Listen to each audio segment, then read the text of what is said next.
Ahora, en la 92.9, te entregamos la información y el análisis de los principales hechos que mueven los mercados financieros de Chile y el mundo. Clave Morse. Decodificamos los conceptos económicos para el ciudadano de hoy. Daniel Fajardo, Diego Uribe y Felipe Reyes analizan la actualidad económica y sus conexiones con la política, el medio ambiente, la tecnología y más. Bienvenidos a Clave Morse. Buenos días a todos y a todas, 9:02 de la mañana en Clave Morse. Estaba buena la entrevista recién en Copano News, así que bueno, así estamos partiendo un pelito más tarde, pero nada grave. Aquí en este lugar donde decodificamos la economía, los negocios, las empresas con un Santiago nublado, frío, y que a pesar de que algunos les dan ganas de quedarse en la casa, los vamos a animar hoy día con las entrevistas, con los programas que tenemos de economía. Y así vamos a las cifras. En Clave Morse te informamos cómo parten los mercados. Indicadores económicos del día. La UEF, 37.342,66 pesos. El dólar, 914,80. Ya aparecen varios artículos en la prensa de cómo va a ser el país con el dólar a 900. Se proyecta que no va a ser... o sea, puede ser bastante luego. Incluso hemos hablado que en Clave Morse que podría llegar hasta 850 antes de que termine el año. Así que a prepararse. Eso tiene bastantes cosas buenas para el bolsillo de la mayoría de los chilenos. Para otros sectores como los exportadores no es tan bueno, pero es la realidad que estamos viviendo.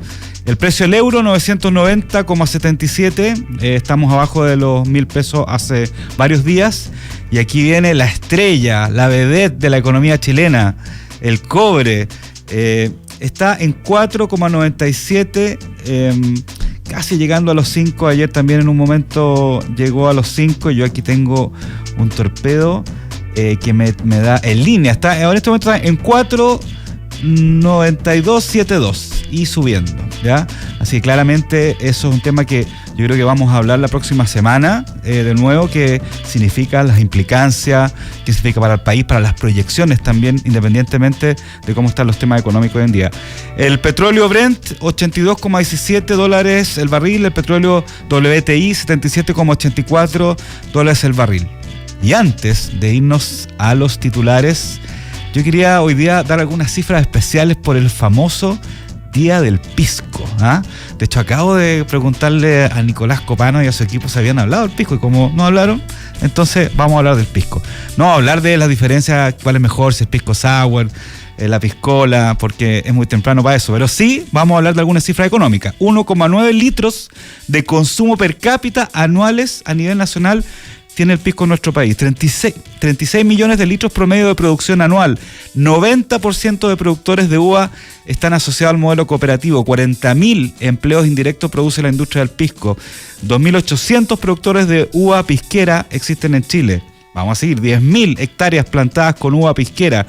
4 kilos de uva se requieren aproximadamente para hacer una botella de pisco. 4 kilos. Para que sepan, cuando compran uva en la feria o en el supermercado, que esa uva podría también convertirse en pisco en algún momento. Más de 20 destilerías están actualmente produciendo pisco en Chile, 53 marcas de pisco chileno en el mercado, y etcétera. Hay muchas cifras. Estas cifras las pueden ver en un sitio web que se llama piscoorgullochileno.cl, que es un programa sobre territorial integrado para la industria pisquera, en la cual reúne a varias entidades. Y siempre está esta discusión si el pisco es chileno o peruano. No vamos a entrar en eso ahora porque no es parte del programa tampoco, pero sí les quiero contar que en cuanto a producción, el pisco chileno llega a cifras mayores que el pisco peruano. No encontré la cifra exacta actualizada, encontré solo del 2022, así que no voy a decir la fecha del 2022 porque ya es muy antiguo, pero efectivamente en Chile se produce más pisco que en Perú, pero los peruanos exportan más pisco porque en Chile hay mucho consumo interno, ¿ya? Y curiosamente, en el sitio Taste Atlas, que es un sitio que siempre habla de todo lo que es bebida, comida, hace un montón de ranking, etcétera, etcétera. Curiosamente, Chile dice que Chile es el principal productor de pisco del mundo y el mayor importador de pisco peruano. O sea, sí, donde más los peruanos exportan pisco es a Chile. ¿Ah? ¿Qué tal? Bueno, con esa cifra ya nuestro invitado está en el estudio y antes de presentarlo, ahora sí vamos a los titulares del día. Las noticias que debes saber. Titulares en Clave Morse. Bueno, retraso en la producción de planta de cátodos de litio de BYD en Chile por incertidumbre. Corfo exige explicaciones. La empresa automotriz china BYD anunció el aplazamiento del inicio de producción de su nueva planta de cátodos de litio en Chile prevista inicialmente para finales de 2025, o sea, a la vuelta a la esquina, debido a la incertidumbre en la situación actual. A raíz de este anuncio, Corfo está solicitando a la compañía que presente oficialmente los detalles que justifican esta postergación. Aunque cabe destacar que a pesar de este contratiempo, BYD ha cumplido con los hitos previos requeridos de su designación como productor especializado de litio en abril de 2023. Este es un tema, vamos también a hablar acá, yo creo en Clave Morse. Vamos a hacer un trabajo ahí con Estela, con nuestra productora, para tratar de traer a alguien que nos explique esto. Ojalá alguien de BYD también, porque pueda contar un poco las razones de esto. Bueno, seguimos con el tema de ayer. CERNAC oficia a Banco Santander y a CMF, pide detalles de las medidas que está implementando tras sufrir el ciberataque. Como saben, el martes, o sea, ayer la entidad bancaria sufrió un acceso no autorizado a la base de datos de clientes de Chile, España y Uruguay, información que salió desde España. Yo creo que por eso también preocupó mucho aquí en Chile a los clientes y a los medios de comunicación. Dice, según fuente, afectó a la totalidad de clientes en Chile, o sea, a 4 millones de clientes en Chile, aunque desde el banco señalaron que no se filtró información sensible relativa al acceso a cuentas o contraseñas. La CMF aseguró estar monitoreando la situación y, por supuesto, todos tenemos que estar monitoreándolo porque este es un temazo cuando hay problemas con el tema de los bancos, un tema que vamos a estar hablando mañana en nuestra entrevista también, ¿ya? Y por último, el titular, clínicas critican ley corta de ISAPRES por no abordar deudas pendientes. Y tras la reciente aprobación de la ley corta de ISAPRES por el Congreso, Clínicas de Chile expresó su descontento al señalar que la nueva normativa no resuelve la enorme deuda que las aseguradoras tienen con los prestadores privados de salud. Aunque reconocen que la ley ofrece un alivio temporal al sistema, las clínicas enfatizan que su viabilidad sigue comprometida y que urge una reforma más profunda que asegure estabilidad y un acceso oportuno a la atención médica de los pacientes. Este tercer titular obviamente tiene una intención, que es presentar a nuestro invitado para hablar de esto, a don David de Bront, académico de Economía de la Salud, magíster de Salud Pública de la USACH. David, ¿cómo estás? Hola, buenos días, muy bien. ¿Bien? Gracias. Gracias por acompañarnos en Clave Morse, que tratamos de codificar un poco la economía, de codificar las cosas que están pasando, ¿no es cierto? Llevamos 2 días hablando de este tema de la ISAPRES. Ayer estuvimos con el exministro Enrique Paliza, ahora estamos contigo. Y bueno, a ver, la pregunta general, ¿cuáles van a ser los efectos inmediatos de esta ley, ¿no es cierto?, de la ISAPRES? Ya te voy a preguntar un poco ese titular de que hablamos, lo que dice la ISAPRES Clínicas de Chile, pero ¿cuáles son los efectos inmediatos? A ver, lo fundamental es que para que las ISAPRES tengan fondos, ¿no es cierto?, para poder comenzar el pago de la deuda, que sabemos que va a ser en 13 años, las ISAPRES van a implementar, y de hecho ya están implementando desde abril de este año, alzas de precio que a mi juicio van en contra de lo que fue el fallo. El fallo lo que instruía en el fondo es que, dado que habían cobros en exceso, las ISAPRES tenían que bajar los precios. Curiosamente, esta ley lo que hace es que para poder pagar esa deuda se le carga la mano a los afiliados, y en abril ya hubo una alza, en septiembre va a haber otra alza, y en los próximos años, hasta el 2027, van a haber nuevas alzas. Uno podría decir, bueno, pero todos los años hay alzas en los planes, claro, pero esta vez van a ser alzas que están por arriba de lo que está regulado como techos de variación de los precios.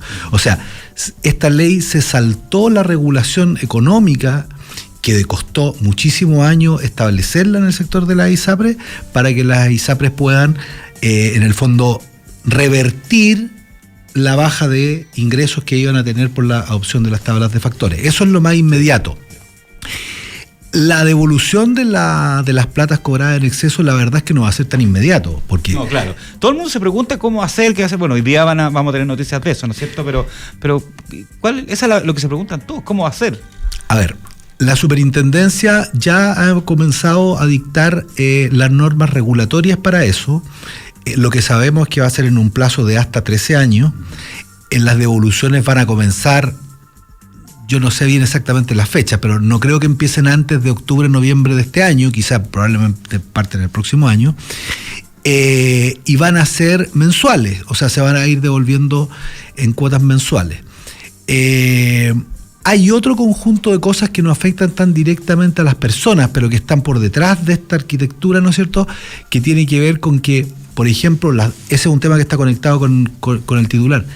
Esta enorme deuda que las ISAPRES tienen con sus afiliados no se va a registrar para efectos de los estándares financieros, o sea, para efectos del cumplimiento de las condiciones mínimas que tienen que cumplir las ISAPRES en términos financieros, patrimonio, liquidez y garantía. Esta, que es la mayor deuda, no va a tener expresión. Claro. Lo cual hace poner en alerta a los prestadores, porque los prestadores tienen otra acreencia con las ISAPRES. No es la misma, es otra. Entonces, esas dos cosas se suman. Y es complejo porque en el caso de los prestadores, ellos no están en el primer lugar de prelación en los pagos. Por lo tanto, en un problema de insolvencia, los que quedan a la cola, digamos, son las clínicas. Claro, perfecto. Ahora, bueno, las clínicas claramente critican la ley por lo que tú estás diciendo, ¿no es cierto? También Banmédica Día 3 ayer y otras clínicas también salieron a declarar que esto no va a asegurar la sostenibilidad del sistema privado, ¿no es cierto? La pregunta es, o sea, tomando en cuenta que había un consenso político en general de tratar de hacer una ley corta para tratar de salvar a la ISAPRE, ¿se podría haber hecho de otra forma? Sin duda que se podría haber hecho. ¿De qué forma? A ver, el tema es bien complejo, por lo tanto, yo no si te doy 2 o 3 ideas, eso no es el conjunto de las cosas que había que hacer. Por supuesto, pero, sí. Mira, aquí habían 2 grandes problemas. El problema de que la crisis financiera de la ISAPRE no se traspasara a los prestadores, cosa que esta ley no lo resuelve en lo más mínimo. Por eso el reclamo de las clínicas. Claro. Porque, de hecho, con esta ley, la situación para las clínicas es más crítica. Es más crítica que para la ISAPRE. Pero por supuesto, porque con la ley sin modificar, si una ISAPRE incumplía los estándares financieros, que son estos típicos indicadores, ¿no es cierto?, de deuda, de patrimonio, de liquidez y de garantía, que es muy importante ese tema de la garantía, si lo incumplía, la superintendencia dictaba lo que se llama un régimen especial de supervigilancia y de control sobre la ISAPRE. Sí. Eso no es inmediato una intervención, eso no es inmediato un corralito sobre los afiliados. Eso es un fantasma que se echó a correr, que no es cierto. El régimen especial lo único que hace es que le da facultades a la superintendencia para intervenir en aspectos específicos, dar instrucciones, etcétera, que no las tiene en un régimen normal. Y esas medidas van a fortalecer, por ejemplo, las garantías, a pedir que los inversionistas aporten capital, a tomar medidas respecto de la reducción de costos, etcétera. Bueno, ahora no las va a tener la superintendencia, porque por el periodo de 13 años, esta ley va a hacer que la deuda que tengan no se contabilice. No se contabilice. Entonces, la situación para efectos es como, si tú lo trasladas al ámbito de la salud, ¿no es cierto? Es como que un paciente hipertenso que está en controles permanentemente, ¿no es cierto? Y se controla y se toma los medicamentos, tú dijeras de repente, mire, ¿sabe qué? No se controle más. Bueno, lo vamos a ver cuando tenga un accidente cerebrovascular o cuando tenga un infarto. Entonces, es una aparente situación de equilibrio o de estabilidad la que da esta ley. Va a ser una estabilidad porque no vamos a estar viendo, no vamos a estar observando, y sobre todo el regulador no va a tener herramientas para poder meterse en eso. se crearon un conjunto de cosas, por ejemplo, este consejo consultivo, Sí, tienen que presentar planes. Claro, bueno, el tema. los planes de pago que se establecieron en esta ley se podían haber hecho de todas maneras con la ley que estaba. De hecho, existe la figura del plan de ajuste y contingencia en la ley que estaba vigente. ¿Y ese plan de pago a cuánto tiempo podría haber sido? Lo que pasa es que ahí entramos en una discusión que es más de fondo. El fallo de la Corte Suprema, el de tablas de factores, lo que instruía, lo que constataba era lo siguiente: las ISAPRES cobraron en exceso y lo tienen que devolver bajo la figura de excedentes. Exacto. Esos dos conceptos están establecidos en la ley. Si la Corte hubiese establecido que los excesos se devolvían como exceso, tendría que haber sido una devolución en dinero y al contado. Cosa que la ISAPRE dijeron que no tenían esa plata, que era imposible. Que no la tenían. Claro. La Corte lo que hizo fue decirle devuélvalo en excedente. En excedente significaba que en el plazo de un año calendario lo podían devolver con descuento en copagos, con descuento en farmacia, con De otra prestación. forma, digamos. No de otra forma, claro. y al cabo de un año se tenía que devolver como al contado y en dinero. No tenían ninguna posibilidad. Ahora, de ahí pasamos a 13 años, cosa que a mi juicio es un exceso. Yo no sé en qué situación de otra industria se le ha... Bueno, en la industria bancaria se les dieron primero no tuvo, cuando quebró a principios de los 80, no se le dio plazo. Después se fijó un plazo de 40 años, pero hay que guardar las proporciones. O sea, la industria de la ISAPRE es una industria que no tiene ninguna relación con el sistema bancario de un país. Sí. Por lo tanto... Además, una industria totalmente diferente, que es la industria de la salud. Lo que significa. Efectivamente. Pero ahí se les dio un plazo, ¿no es cierto?, de 40 años, porque de lo contrario, el colapso de un sistema financiero en un país es una cosa mucho más compleja que el que quiebren los seguros, ¿no es cierto? Tú lo que tendrías que haber hecho es tomar medidas para que eso no se traspasara a las clínicas. Y eso, lamentablemente, esta ley no lo aborda. El otro tema es la cobertura de las atenciones de las personas. Eso yo creo que se abordó, digamos, de la forma en que se podía abordar con la cobertura complementaria del FONASA, que el FONASA, ahí se malentiende porque se transmite como que es un fortalecimiento de FONASA, y en rigor lo que se hace es que se le da una facultad al FONASA que no la tenía, que es negociar con compañías de seguro que las personas paguen o compren, ¿no es cierto?, coberturas complementarias, y por esa vía se atiendan en prestadores privados. Claro, que eso se espera, hay muchas proyecciones de que pase eso, digamos, y que por Sin eso duda. va a migrar mucha gente, especialmente jóvenes, a FONASA, digamos, y tomando seguros complementarios, ya sea del sistema o seguros complementarios de forma particular. Claro, o sea, la ventaja que tiene la modalidad de cobertura complementaria del FONASA es que va a ser FONASA el que negocia con las compañías de seguro. Sí, claro. FONASA el que establece las condiciones de las pólizas, que es mucho más equilibrado que cuando una persona va y se enfrenta a las cientos de pólizas distintas, no sabe qué es lo que está comprando finalmente. En cambio, FONASA dice, mira, este grupo de población, 3 millones, 4 millones, 6 millones, requieren más o menos estos niveles de cobertura para equiparar lo que tenían en las ISAPRE. Por lo tanto, ese es un beneficio, pero hay que entenderlo como una cuestión transitoria. ¿En qué sentido? Que en realidad el problema de fondo es fortalecer la red pública, es fortalecer la red hospitalaria y la atención primaria. Ese es el núcleo central que hay que hacer para dar una solución de largo plazo, porque de lo contrario, claro, ahora hablamos de la ISAPRE, pero aquí hay un problema de fondo que son las listas de espera, que es... Sí, claro. Y eso, si no se enfrenta de manera decidida, vamos a tener problemas peores en el mediano y largo plazo. Ya, pero eso nos lleva, bueno, estamos hablando con David de Bronda, académico de Economía Salud en Magíster de Salud Pública de la USACH, sobre el tema de ISAPRE.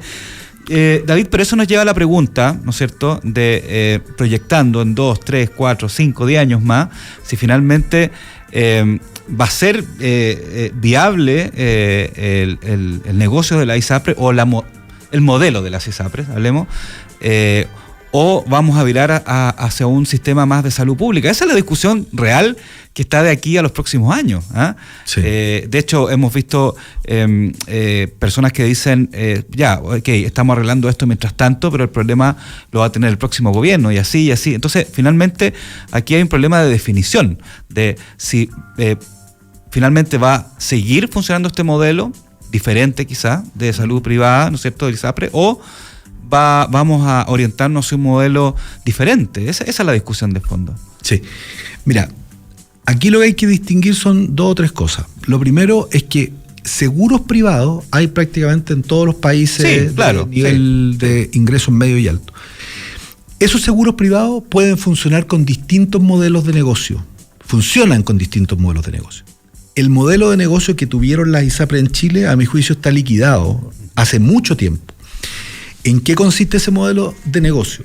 Que básicamente la ISAPRE se les permitía discriminar por edad y sexo, de esa manera podían escoger a los afiliados que les eran rentables, personas que les aportaran ingresos importantes y que gastaran poco, y poder manejar la cartera en el tiempo, subiéndole los precios a un segmento y a otros no, en fin.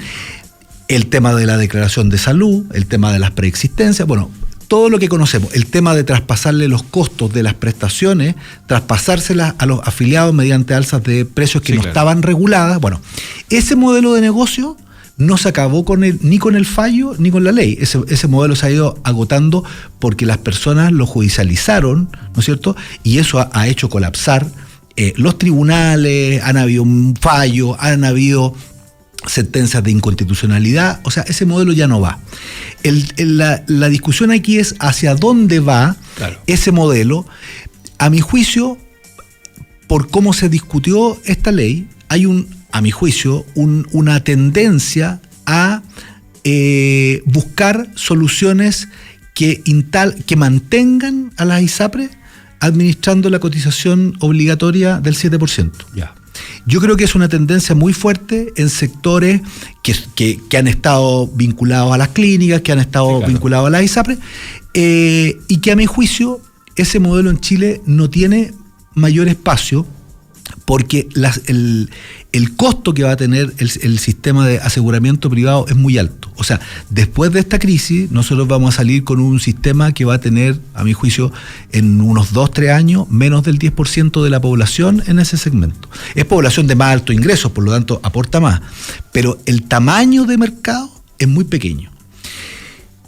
Por lo tanto, yo creo que lo que estaba en el programa de gobierno, que ha sido cuestionado, criticado, etcétera, es una solución importante y que hay que reponerla sobre la mesa, que es las cotizaciones obligatorias de la Seguridad Social deben ser administradas por un fondo central, sin fines de lucro, y por lo tanto un fondo único. Lo que no es sinónimo de que deja de existir prestación privada. Esa desconexión es muy importante, porque el que administre un fondo central, ¿ya?, que asigna los fondos de acuerdo a las necesidades de la población, existen sistemas con provisión privada mayoritarios incluso. Eso es muy importante porque lo que hemos tenido acá es un desarrollo desproporcionado de la industria privada que ha ido en desmedro del sistema público.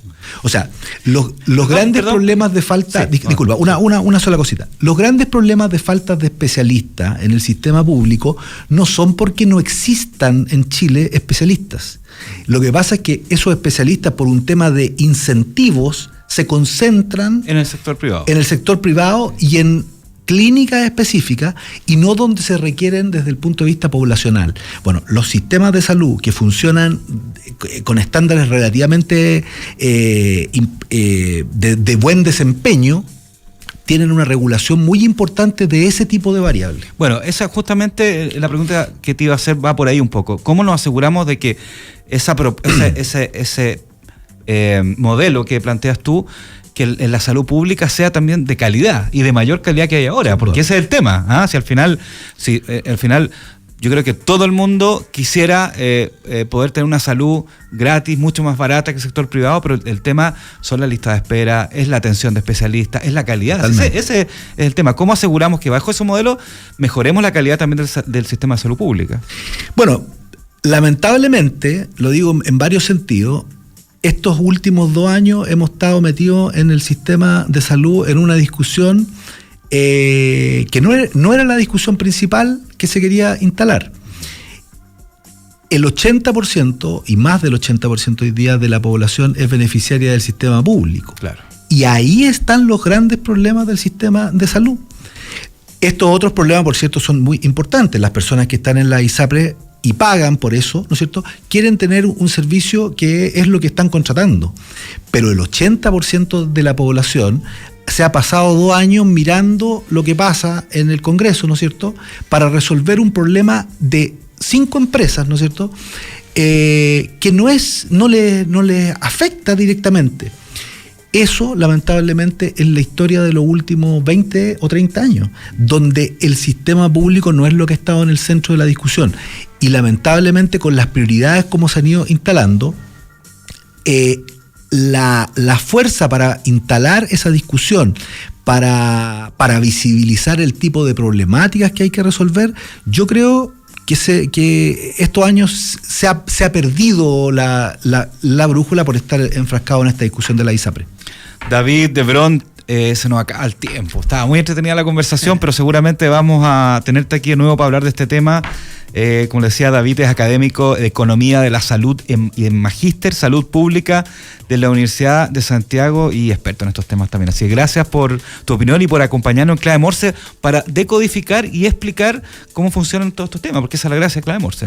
Gracias a ti y encantado de estar acá. Bueno, y ahora nos vamos a las menciones. Lab, la tecnología que permite comercializar tus productos en marketplaces internacionales. Conecta, publica y gestiona integradamente muchos canales a través de una sola plataforma. Encontrarás distintas herramientas para optimizar y eficientar tus ventas globales. Exportar y vender en marketplace nunca fue tan fácil. Conectamos Latinoamérica con el mundo. Y en IDEMAX impulsamos y damos vida a un futuro con empresas y negocios relevantes para el mundo. Somos una consultora de negocios que piensa sin límites para impactar el futuro de cada empresa. Transformamos el presente para impactar el futuro. Negocios, proyectos, innovación. Visítanos en idemax.com. Y así nos vamos a la pausa comercial en Clave Morse.